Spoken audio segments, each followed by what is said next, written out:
ప్రపంచ సుందరి ఎవరో ఇవాళ తెలబోతుంది. హైదరాబాద్లో అట్టహాసంగా జరుగుతున్న మిస్ వరల్డ్ 72వ ఎడిషన్ పోటీల గ్రాండ్ ఫినాలే ఇవాళ రాత్రి జరగబోతుంది. హైటెక్స్ వేదికగా సాగే ఈ కార్యక్రమంలో వివిధ దేశాలకు చెందిన 40 మంది పోటీలో నిలవబోతున్నారు.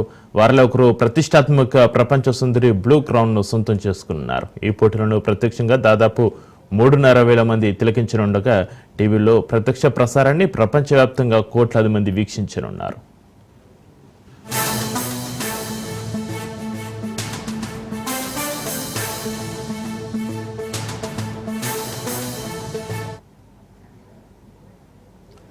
మిస్ వరల్డ్ సంస్థ ఈ మేరకు భారీ ఏర్పాట్లు చేసింది. సీఎం రేవంత్ రెడ్డి సహా పలువురు మంత్రులు, వివిధ రంగాల ప్రముఖులు వేడుకను ప్రత్యక్షంగా తిలకించనున్నారు.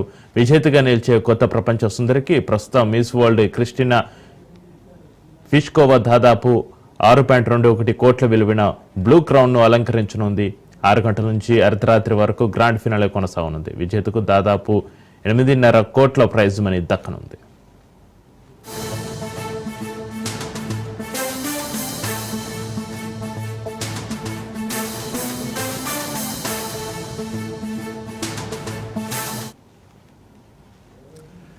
ఫైనల్ పోటీ 40 మంది మధ్య సాగనుంది. ప్రస్తుతం పోటీలో ఉన్న 108 దేశాల సుందరీమణులను 4 ఖండాల వారికి విభజించారు. ఇప్పటికే 5 ఛాలెంజ్ల ద్వారా ఫస్ట్ ట్రాక్ పద్ధతిలో 16 మంది ఎంపికయ్యారు. మిగతా 24 మందిని ఇవాళ జరిగే క్వార్టర్ ఫైనల్స్లో న్యాయ నిర్ణేతలు ఎంపిక చేస్తారు. మొత్తం 40 మంది నుంచి వివిధ పద్ధతుల ద్వారా ఒక్కో ఖండ నుంచి 5 చొప్పున మొత్తం 20 మందిని షార్ట్ లిస్ట్ చేస్తారు. సెమీఫైనల్స్లో ఒక్కో ఖండ నుంచి 2 చొప్పున మొత్తం 8 మందిని ఫైనల్స్కు ఎంపిక చేస్తారు. వీరి నుంచి విజేతను మొదటి 2, 3 రన్నరప్లను ప్రకటిస్తారు.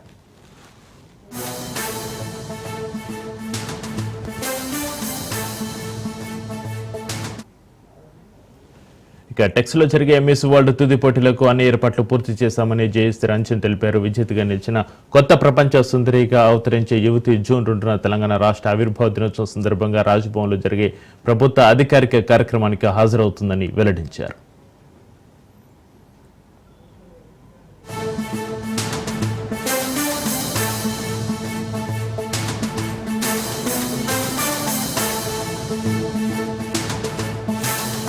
ఆ హాల్ కెపాసిటీ 3,500 ఉంది. సో ఒక ప్రత్యేకత ఏముంది అంటే మేము ఈ మిస్ వరల్డ్ కాంపిటీషన్ స్టార్ట్ అయ్యే ముందే ఒక ఆన్లైన్ రిజిస్ట్రేషన్ పద్ధతి పెట్టాను. అంటే సామాన్యులకి కూడా ఎవరికి ఇట్లాంటి ఆసక్తి ఉందో, ఇంట్రెస్ట్ ఉందో వాళ్ళు రిజిస్టర్ చేయవచ్చు.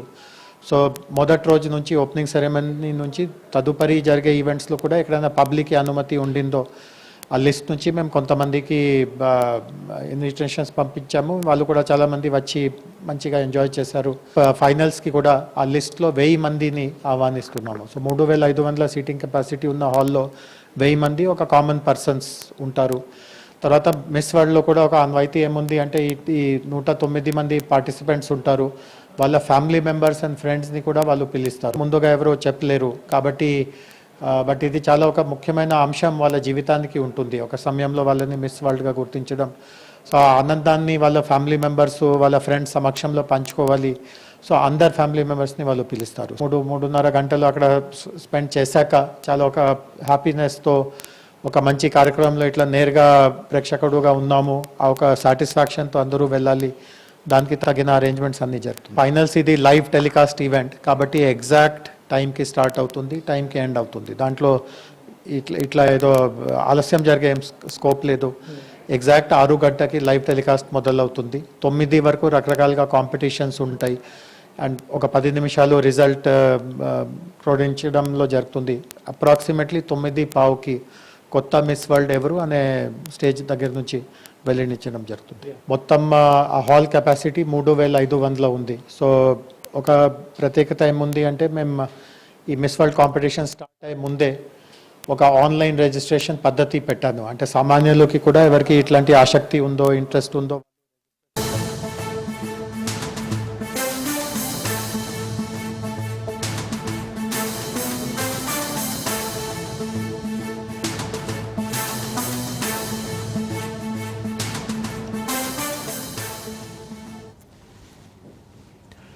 ఎర్రవెల్లి ఫామ్ హౌస్ లో కేసీఆర్తో హరీష్ రావు సమావేశమయ్యారు. కాళేశ్వరం కమిషన్ ఏర్పాటు చేసినప్పటి నుంచి ఇప్పటి వరకు జరిగిన విచారణపై ఈ భేటీలో చర్చించినట్టుగా తెలుస్తుంది. కమిషన్ ముందు వినిపించాల్సిన వాదనపై చర్చించినట్టుగా సమాచారం. కాళేశ్వరంపై ఎన్డీఎస్సీ నివేదికను ఎలాంటి తప్పుపట్టడం పైన కూడా చర్చించినట్టుగా సమాచారం.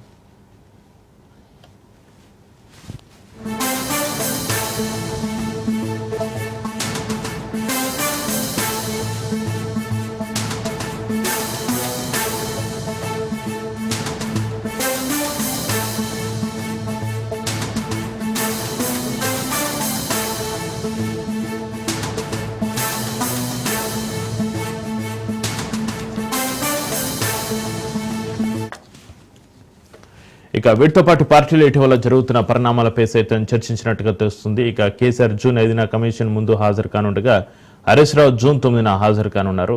అంతేకాకుండా BJP MP Etela Rajender June 6న కమిషన్ ముందు హాజరవుతారు. ఇదిలా ఉంటే కాళేశ్వరం ప్రాజెక్టులో అవినీతి జరిగిందని ఆ ప్రాజెక్టు విచారణకు తెలంగాణ ప్రభుత్వం జస్టిస్ పీసీ ఘోష్ నేతృత్వంలో కమిషన్ వేసింది. విచారణ చివరి దశలో ఉండగా అప్పటి సీఎం కేసీఆర్ ఆర్థిక మంత్రి ఈటెల, ఇరిగేషన్ మంత్రి హరీష్ రావులు హాజరవ్వాలని ఆదేశించింది.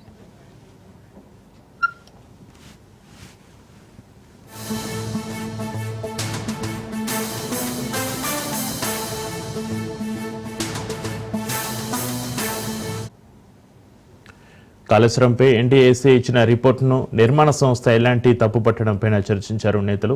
ఎలాంటి పరీక్షలు నిర్వహించకుండా బ్యారేజ్పై రిపోర్టు ఎలా ఇస్తారన్న ఎలాంటి సంస్థ ప్రశ్నని కమిషన్ ఎదుట ప్రస్తావించాలని నిర్ణయం తీసుకున్నారు. నిర్మాణ సంస్థ లేఖతో ఎన్డీఏసీ నివేదికలో డొల్లతనం బయటపడిందని కేసీఆర్ అభిప్రాయం వ్యక్తం చేశారు. ప్రాజెక్టు శంకుస్థాపన నుంచి నిర్మాణం పూర్తయ్యే వరకు జరిగిన ప్రక్రియను అంతా వివరించేందుకు వీలుగా తగినంత సమయం ఇవ్వాలని కమిషన్ కోరాలని నిర్ణయం తీసుకున్నట్టుగా తెలుస్తోంది.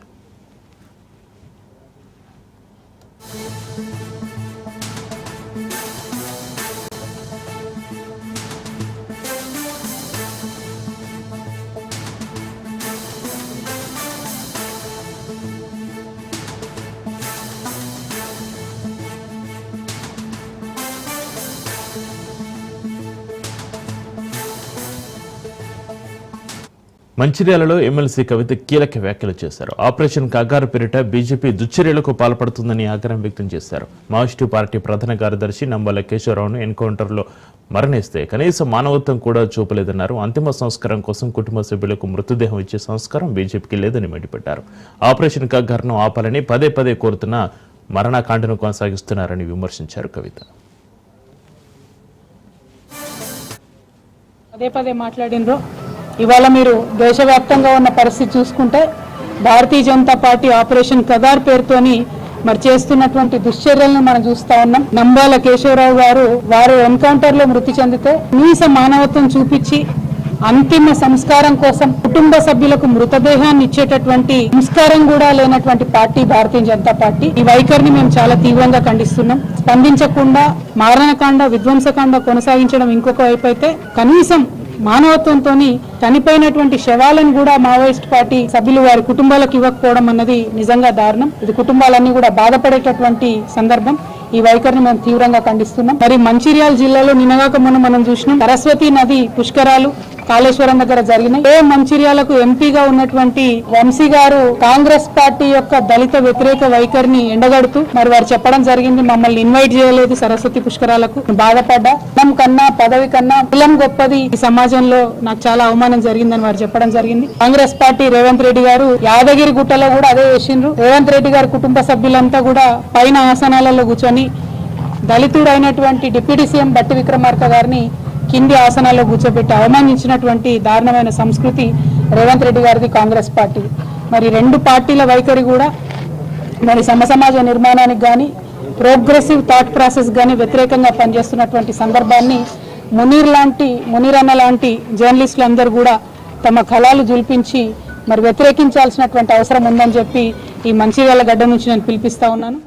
BRS BJP TPCC chief Mahesh Kumar Goud ఆగ్రహం వ్యక్తం చేశారు. కేసీఆర్, హరీష్ రావు ఈటెల మాట్లాడుతున్నట్లుగా తమకు సమాచారం ఉందన్నారు. కాళేశ్వరం నోటీసులపై ముగ్గురు ఒకే మాటపై ఉండాలనుకుంటున్నారని, ఈటెల కాళేశ్వరం కమిషన్కు వాస్తవాలు చెప్పాలని సూచించారు. ఈటెల బీజేపీలో ఉన్న మనసు బీఆర్ఎస్ వైపే ఉందన్నారు. కవిత, కేటీఆర్ల మధ్య ఆస్తుల పంచాయతీ ఉందని, వారి కుటుంబ గొడవలతో కాంగ్రెస్కు సంబంధం లేదన్నారు. ఇక కవితను చేర్చుకోవాల్సిన అవసరం కాంగ్రెస్కు లేదని తేల్చి చెప్పారు. అడుగుతా ఉన్నారు మిమ్మల్ని, మొన్న జరిగిన యుద్ధంలో భారతదేశం సాధించిందేమిటి, కోల్పోయిందేమిటి, ఇవి చెప్పాల్సిన బాధ్యత మీది కాదా? పాకిస్తాన్తో యుద్ధం చేయడమే కాకుండా ఒక కొత్త దేశం బంగ్లాదేశ్ సృష్టించిన ఘనత ఈ ప్రపంచ చరిత్రలో ఇందిరాగాంధీ గారు. వాజ్పేయి గారు వారిని శుద్ధిస్తూ అపర కాళీమాత ఇందిరాగాంధీ కాబట్టే మన దేశం ఈ విధంగా ఉందని చెప్పిన మాట వాస్తవం కాదా? ఇందిరాగాంధీ యుద్ధం చేసిన తీరేమిటి, మీరు చేసిన తీరేమిటి? ఇలా దేశ ప్రజలు ఇందిరాగాంధీ మోడీని పక్క పెట్టి చూసి మోడీ నిర్వాహకంగా అర్థమయ్యి అసలు సిసలైన ప్రధానమంత్రి, అసలు సిసలైన ఉక్కు మనిషి ఇందిరాగాంధీ అని వాళ్ళ కొనియాడుతున్నటువంటి సందర్భం. దాంట్లో భాగంగానే మేము నిన్న కార్యక్రమం పెట్టాం, జైన్ సభలు పెడతా ఉన్నాం, వాస్తవాలు చెప్తా ఉన్నాం.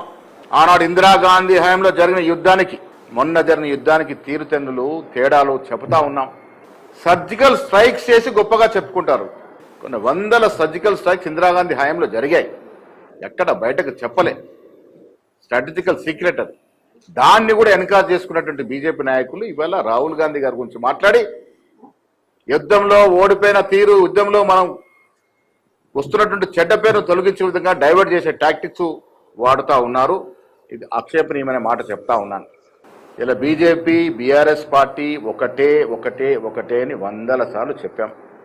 ఇది వాస్తవం అని ఎలా బీజేపీలో బీఆర్ఎస్ పార్టీ యొక్క విలీనం గురించి, వారికి లోపాయకారి ఒప్పందాల గురించి ఇవాళ కవిత గారు చెప్తా ఉన్నారు. ఇలా బండి సంజయ్ గారు అధ్యక్షుడిగా ఉన్నప్పుడు ఒక ఓబీసీ నాయకుడని కూడా చూడకుండా ఆనాడు తొలగించిన తీరు మనకు తెలియనిదా? కేసీఆర్ కిషన్ రెడ్డి కలయిక వల్లే ఆనాడు బండి సంజయ్ని తొలగించారనే మాట వాస్తవం కాదా? మీ మైత్రి ఏమిటో మీ శాసనసభ్యుడు, గోషామాల్ శాసనసభ్యుడు రాజాసింగ్ గారు చెప్తా ఉన్నారు. ఇలా పెద్దగా మాట్లాడుతూ ఎవరి కారు అటెన్షన్ కోసం పాకులాడుతున్న కిషన్ రెడ్డి గారు, కేంద్ర మంత్రి గారు, ఈటెల రాజేందర్ గారు, రఘునందన్ రావు గారు, అరే మీరు మా గురించి కాదయ్యా, మీ రాజాసింగ్ చెప్పే మాటలు, వారు అడిగే ప్రశ్నలకు జవాబు చెప్పండి. మొదలుగా మీలో ఎవరెవరికి పెద్ద ప్యాకేజీలు వచ్చాయి, ఎవరెవరు బీఆర్ఎస్ తో కుమ్మక్కైనారు, ఇవన్నీ కూడా రాజాసింగ్ మాటలతో తేట తెల్లడం అవుతా ఉన్నది. ఒకవైపు కవిత మీ మీద సర్జికల్ స్ట్రైకులు చేస్తా ఉంది, మీరు వాటికి జవాబు చెప్పకుండా, రాజాసింగ్ లేవరెత్తిన అంశాలకి జవాబు చెప్పకుండా రాహుల్ గాంధీ గురించి మాట్లాడుతూ ఉన్నారు. ఇలా దేశ ప్రజలు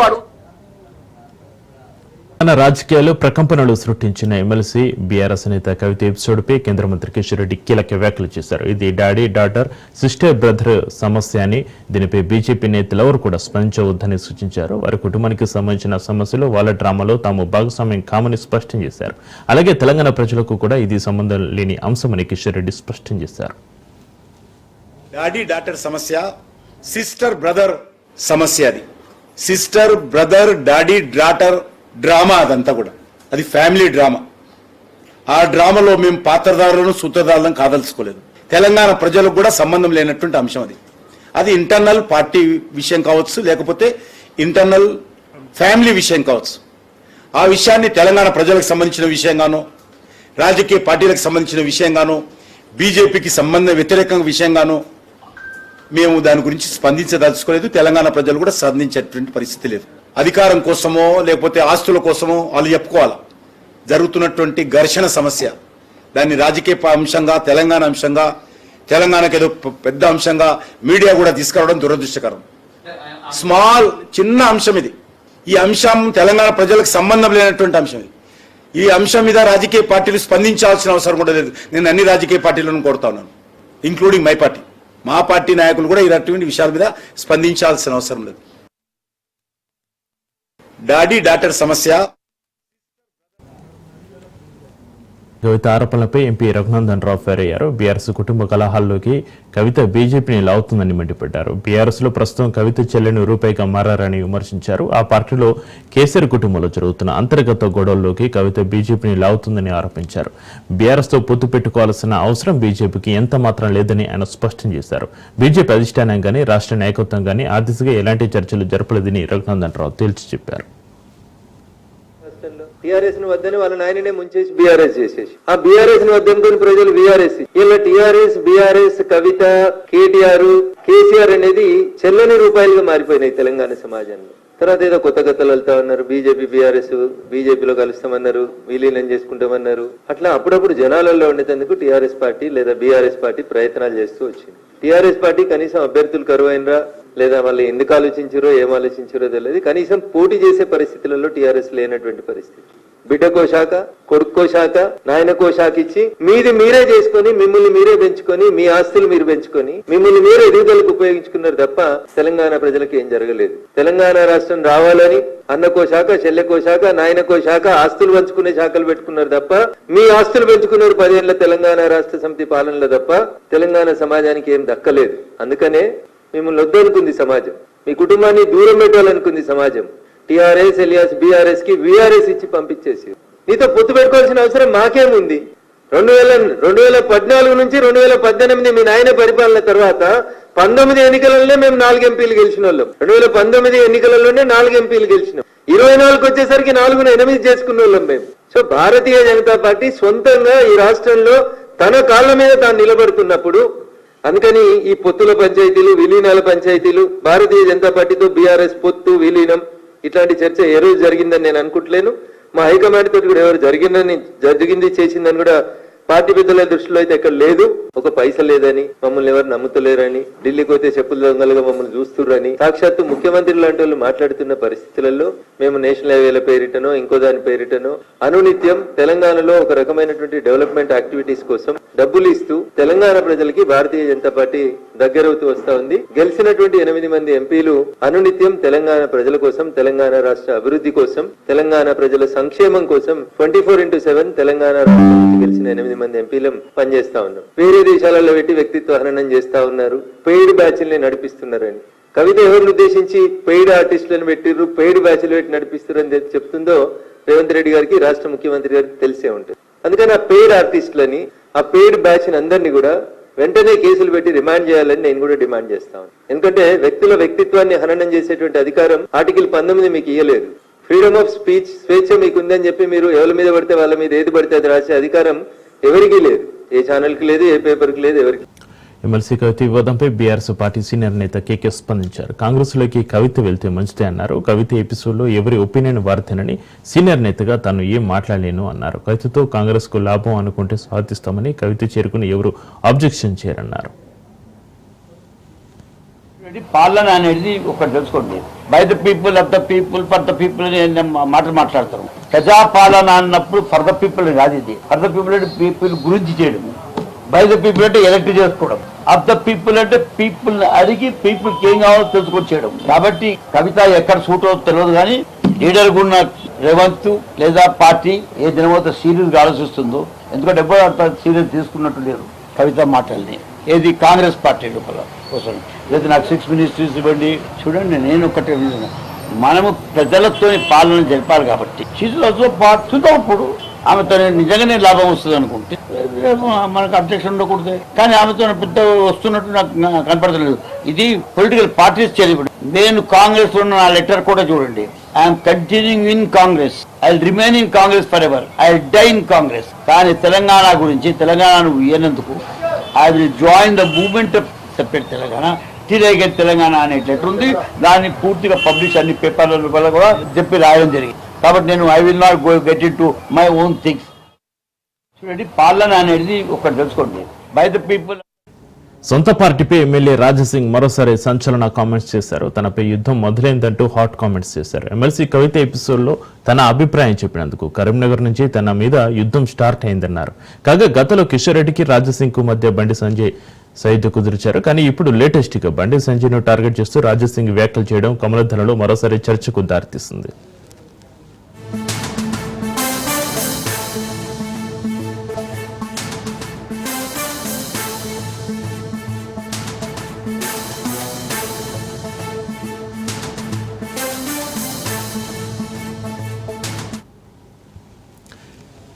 సంపద సృష్టి జరగకపోతే సంక్షేమ కార్యక్రమాలు చేపట్టలేమని, సంపద సృష్టి పారిశ్రామికవేత్తల ద్వారానే సాధ్యమవుతుంది అన్నారు సీఎం చంద్రబాబు. ఢిల్లీలో జరిగిన సిఐఏ వార్షిక సమ్మేళనంలో ఆయన పాల్గొని ప్రభుత్వ విధానాలు, ఏపీలో అభివృద్ధి, పెట్టుబడుల అవకాశాలను వివరించారు.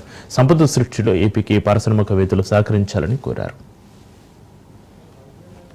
Only the country which is having advantage, India, up to 2047, this will continue.